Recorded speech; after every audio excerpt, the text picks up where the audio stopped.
baka.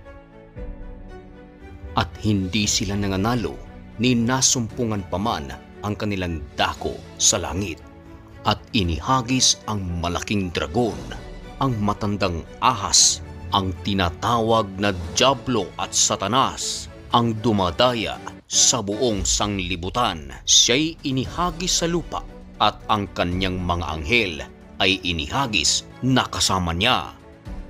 At narinig ko ang isang malakas na tinig sa langit na nagsasabi, "Ngayoy dumating ang kaligtasan at ang kapangyarihan at ang kaharian ng ating Diyos at ang kapamahalaan ng kanyang kordero, sapagkat inihagis na ang tagapagsumbong sa ating mga kapatid na siyang sa kanila'y nagsusumbong sa harapan ng ating Diyos araw at gabi."